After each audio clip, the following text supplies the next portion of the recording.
After 11 years in Dubai, building an empire so her family would never have to check a price tag again, Maria thought she was coming home to a celebration. Instead, she walked into a $50 million crime scene.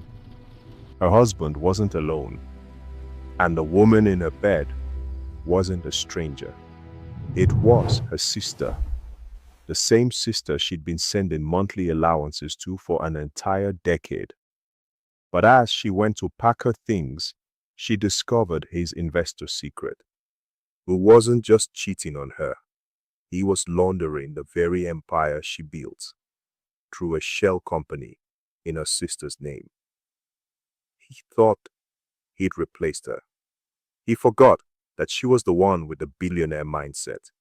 He kept the house, but she was about to take back the $50 million he thought she didn't know about. This is exactly how she used his own business strategy to bankrupt them both. Welcome to African Folklore by Chiddy. While you're here, please hit that subscribe button right now and drop your view on this story in the comments. Tell us where you're watching from, because this one is going to shake you to your core. Stay with us. It only gets deeper from here. The night Maria came home, the Lagos sky was already crying. Rain hammered the roof of the taxi as it crawled through the familiar streets she had not walked in over a decade. She pressed her forehead against the cold glass window and watched the city blur past in streaks of orange and neon. 11 years. 11 years of waking up before dawn in a foreign country, of scrubbing floors and managing accounts and building a cleaning services empire from absolutely nothing. All so she could one day come back to the man she loved and say, "We made it. We can breathe now." She had played this homecoming in her mind 1,000 times. Daniel standing at the door, his arms open. That quiet, humble smile of hers that had never once tried to impress anyone. She imagined him saying, "You're finally home, baby. You're finally home." And then she would collapse into him and let 11 years of exhaustion finally leave her body. The taxi stopped in front of the house. It was their house, the one she had been sending money to maintain, to expand, to furnish. She could see it had been renovated. The gate was new. The garden was trimmed. There were curtains she didn't recognize hanging in the upper windows. She paid the driver and stepped into the rain without an umbrella. The front door was unlocked. She pushed it open slowly, dragging her small suitcase behind her. The living room smelled of a perfume she did not own. The furniture had been rearranged. A pair of slippers sat near the staircase. Too small to be Daniel's, too large to be a child's. Maria stood very still, and then she heard it. Laughter. From upstairs. Two voices. A man's low rumble, and a woman's. Bright, familiar. Close. Too close. Her chest went cold. She climbed the stairs slowly, one hand on the railing, her suitcase abandoned at the bottom. Each step felt like walking on the water. Her mind told her to call out, to announce herself. But something deeper, something animal, told her to keep quiet. She reached the top of the stairs. The master bedroom door was slightly open. Light spilled through the crack. She heard Daniel's voice clearly now. "You worry too much. She doesn't suspect anything." Then the woman laughed, and Maria's blood turned to ice. Because she knew that laugh. She had grown up beside that laugh. She had held that laugh's hand at their mother's funeral. She pushed the door open. Daniel stood with his back to her, his phone in his hand, a glass of wine on the bedside table. And beside him, sitting comfortably in Maria's own bed, wrapped in Maria's own bedsheets, was Sophia, her sister, her baby sister.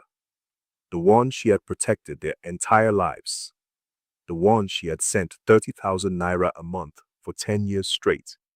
Sophia looked up first. Her face collapsed. Maria! Daniel spun around. For a moment, nobody spoke. The rain outside grew louder, as if the sky itself was absorbing the sound of the world shattering. Then Maria did something neither of them expected.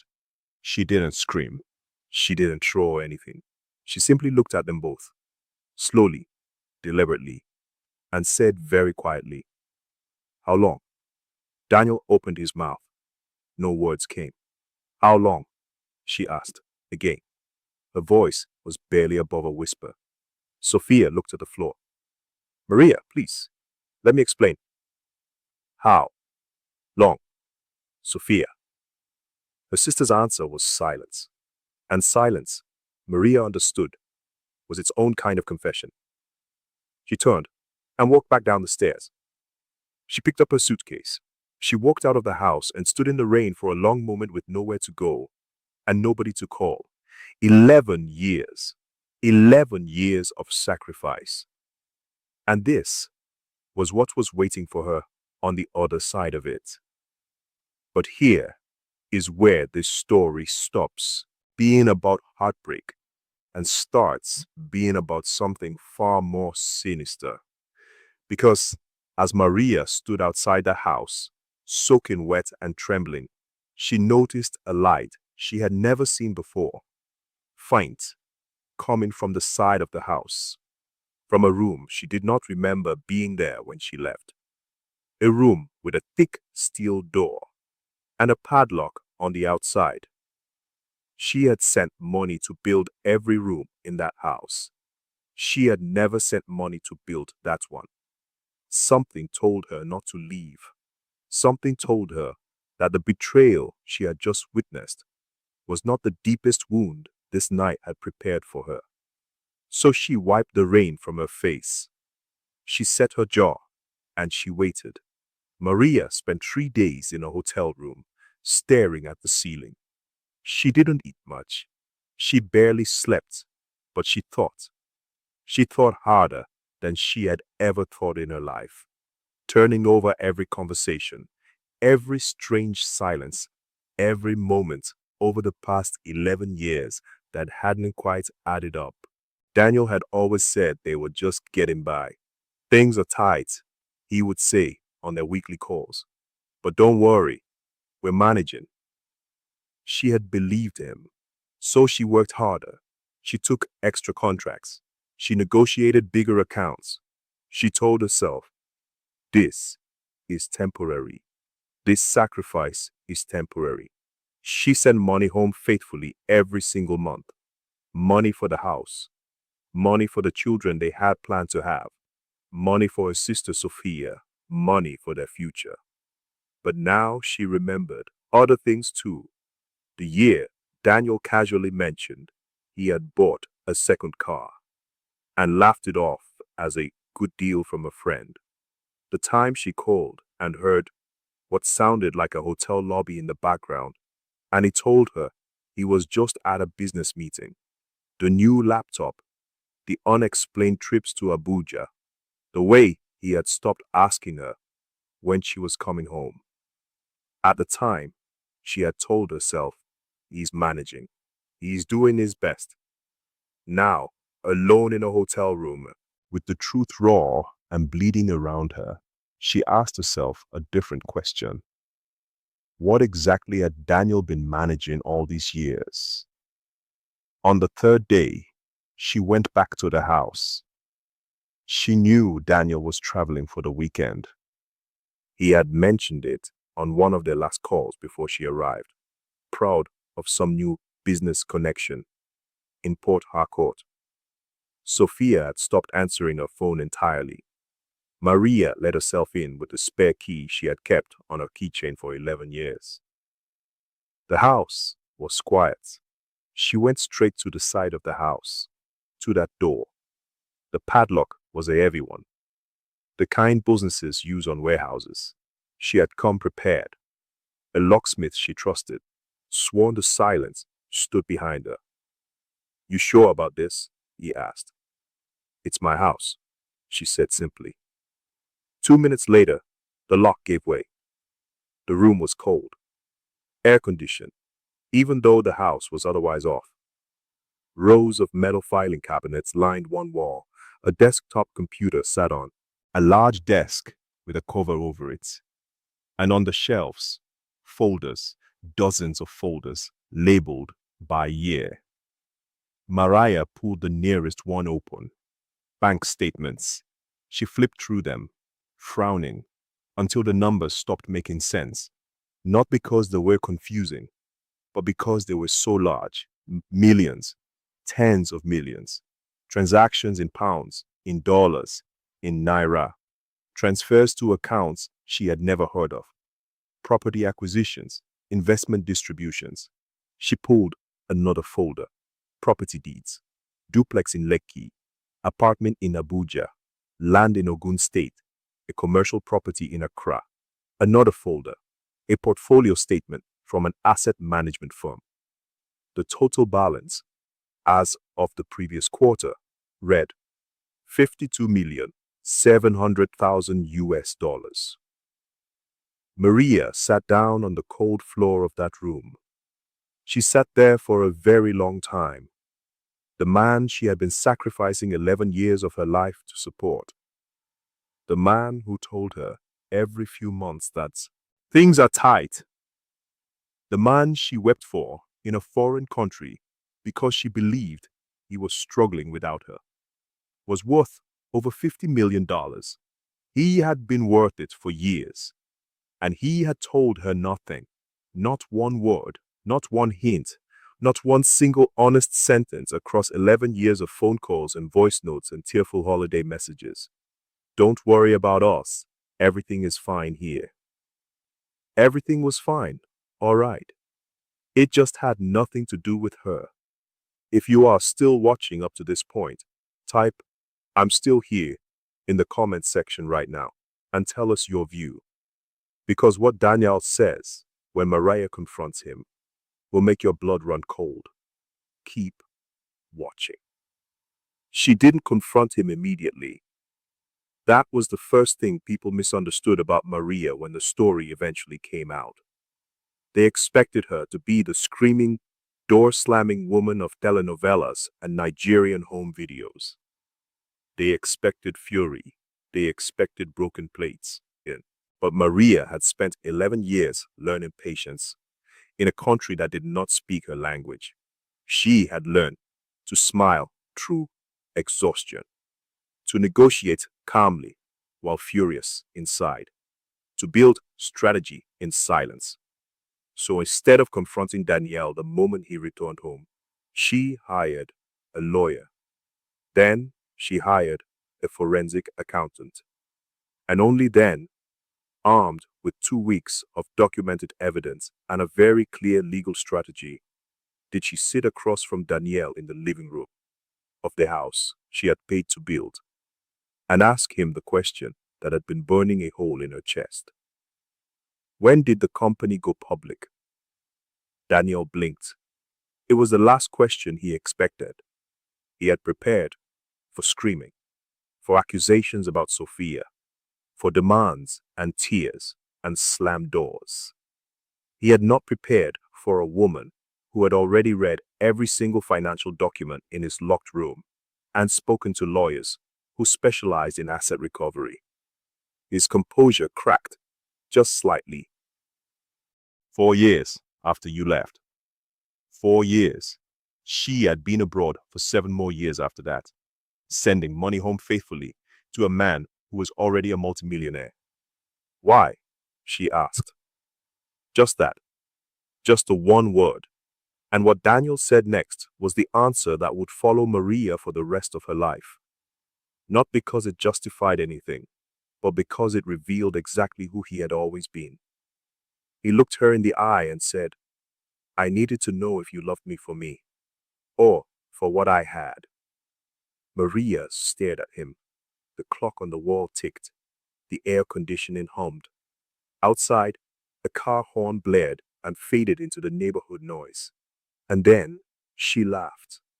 Not the warm laugh Daniel had fallen in love with years ago. This was something different, something that had been scraped raw and hollowed out and left out in the weather too long. You needed to know if I loved you, she repeated slowly. So you let me work myself to the bone for 11 years, in a foreign country, alone, sending you money you didn't need. And you were here, doing what exactly, Daniel? Testing me. He shifted in his chair. It's more complicated than, and Sophia? She interrupted. Her voice did not rise. It dropped. Quieter is always more dangerous. Was she part of the test? The silence that followed was its own answer. But Daniel, perhaps because he had been carrying this for years and needed to release it, or perhaps because he had convinced himself the narrative made sense, pressed forward. He explained that the investment had been made with a friend just before Mariah left, a tech startup that was developing logistics software for the African market.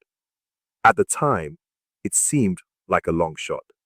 He had put in 200,000 Naira, money he had saved quietly, money Maria didn't know about. Within 3 years, the company had caught the attention of international investors.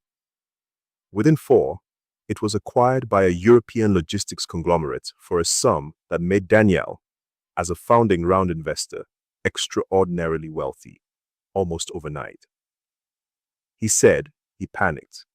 He said he didn't know how to tell her. He said the longer he waited, the harder it became. He said he started asking himself, if I tell her now, will she come home for me or for the money? He said he told himself he was protecting something, that he was protecting their love. And Sophia? Maria asked again. Daniel looked at the floor. He said Sophia had found out by accident. A bank statement, left on the kitchen table. She had confronted him. He had sworn her to secrecy. And then, over the years, the secret became something else. A closeness, a dependency. Sophia had become the only person who knew his real life.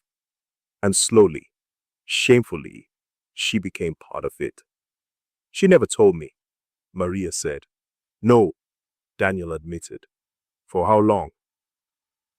He said 3 years. Maria stood up. She smoothed her dress. She picked up her bag. And she said, very clearly, very calmly, my lawyer will be in touch. Do not move any assets. Do not make any transfers. Do not call me unless it is true counsel. Daniel stood too. His voice cracked for the first time. Maria, please, it doesn't have to be. It already is, she said, and walked out of the door. What followed was not quick. Nothing involving $50 million and 11 years of hidden financial activity ever resolves quickly. There were lawyers. There were counter lawyers. There were long nights of document review and depositions and moments when Maria sat in conference rooms looking at figures that represented years of her own life repackaged and hidden from her. But what Maria had, that Daniel had underestimated, was this. She had built something real in Dubai. She understood business. She understood contracts. She understood how money moved and where it's hid. And a forensic accountant, a quiet, sharp woman named Adeiz, who had been untangling financial fraud for 20 years, discovered something that made Daniel's case dramatically worse. Several of the shell companies through which Daniel had been routing investment income were registered in one name, Sophia's. Technically, legally, on paper, Sophia was a co-owner of assets worth over $30 million. And Sophia, terrified and guilty, and backed into a corner, made a decision that Daniel had not anticipated. She cooperated. She provided documentation. She gave access to accounts. She answered questions under oath that Daniel had assumed she would never answer. Later, Maria was asked by the journalist who eventually covered the case why she thought Sophia had turned. Maria was quiet for a moment. Then she said, because at the end of the day, he used her too. He just used her differently. It took 14 months. But when it was over, the court awarded Maria a settlement that, combined with her own business assets from Dubai, made her, independently and undeniably, a wealthy woman. She did not take everything, not because she couldn't, but because, she said, she didn't want to carry it. Some things you take, she explained to her lawyer on the final day, and some things you leave behind because they're too heavy and they don't belong to your future. She kept enough to build, and build she did. Here is what Maria's story is really about. Because this is not just a story of betrayal and hidden money and a marriage built on carefully constructed lies. This is a story about what money does to people who are not honest with themselves. Daniel was never poor in spirit. He was just dishonest. And the tragedy is that his dishonesty grew in the dark, feeding on itself until it consumed the very thing he claimed to be protecting. He told himself he was testing love, but what he was really doing was telling himself a story that let him keep the money and the secret and eventually the sister without ever having to face the mirror. Because here is the truth that Maria understood. By the end, money does not build character, it reveals it. When Daniel became wealthy, the wealth didn't corrupt him. It simply turned up the volume on what was already there. The control, the need for power, the inability to be fully honest with the woman he had promised his life to.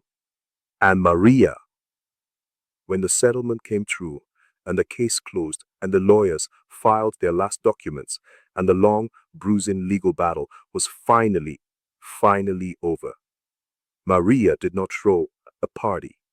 She did not post on social media. She did not perform triumph for an audience. She booked a flight, not back to Dubai, somewhere new. She sat in the window seat and watched the ground fall away beneath her and felt, for the first time in perhaps 11 years, genuinely, completely free. Not because of the money, because of the truth, because the lies were finished now, and she could finally breathe. Now it is your turn. What would you have done in Maria's shoes? Would you have fought for every single naira, or walked away from the whole empire like she did? What about Sophia? Do you think she deserved grace for cooperating at the end? Or was it too little, too late? Drop your thoughts in the comments right now. We read every single one. And before you go, if this story kept you gripping your phone from the first second to the last, please hit the like button. Share this video with someone who needs to hear it.